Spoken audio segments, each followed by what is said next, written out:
to the channel. It's your boy Primo on the Run Trucking TV. Like, comment, subscribe, smash that notification bell, please, for your boy if you're feeling the content.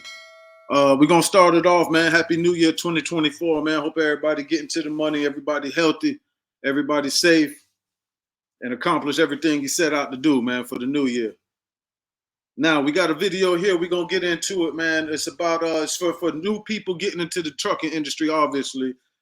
And it's about Amazon Relay, because, you know, Amazon Relay is the popular thing to do.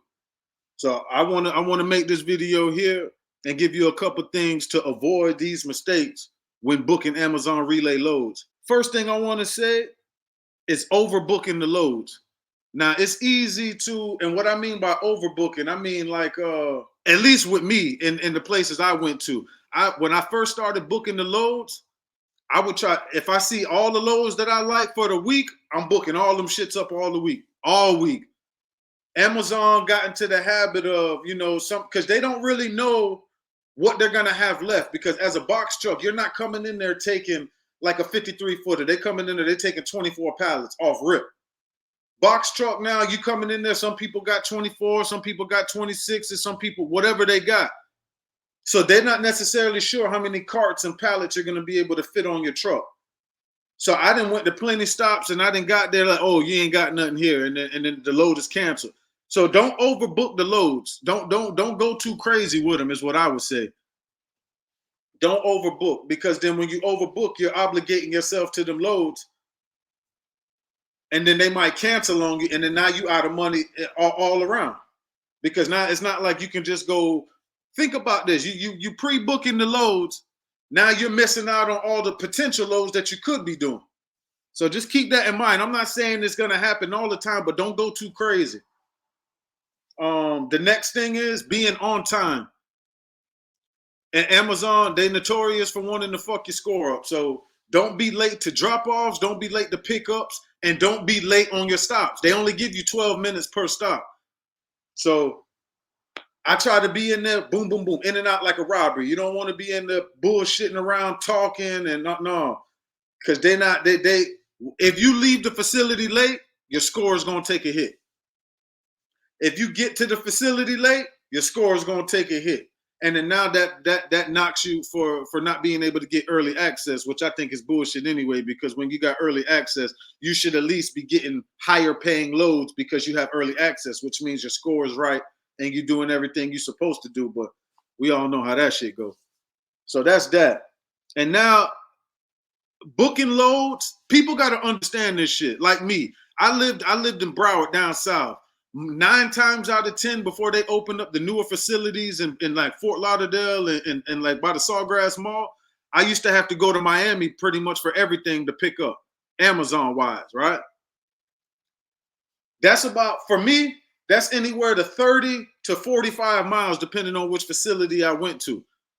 And so that's already 30 to 45 miles deadhead. And then now let's say I'm booking a load. Everybody wants to get $2 a mile. So let's say I'm booking a load that's $2 a mile, but the stop is 160 miles away.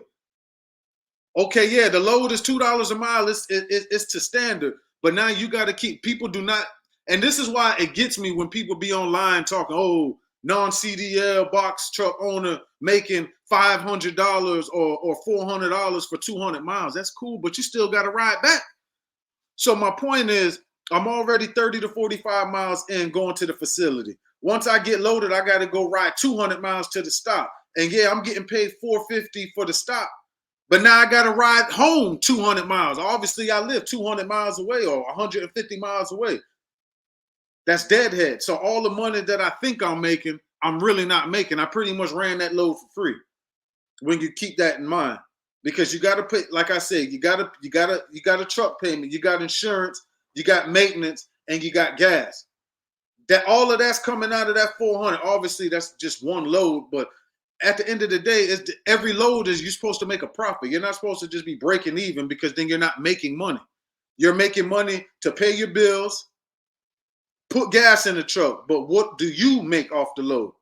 And I don't think people understand that. And that's why I'm making this video for the new people getting into the business. You gotta pay attention to the load board. Don't get too caught up in the money. Everything gotta make sense. Because if you're gonna get 200-mile load And then you got to ride 30, 40 miles to pick it up. That's 240 miles one way for 400, 450, whatever it is. Then you got to ride home after that, which is another 150 at least, because obviously you got to deduct the deadhead going to the facility. 30, 40 miles. That leave you with just like 160, 150 miles back home. That's a 2-hour drive for that money. That's gas. So keep all that into consideration, man, and don't get fooled. Don't get gassed up by these videos and people. Oh, I made 400 on a 130 mile. Yeah, but you also had to ride 100 miles back home. So that 130 turns into 230, or whatever the distance is from the drop off to where you live or where you park your truck. Some people don't get the luxury of parking in their house. Some people got to park at a stop.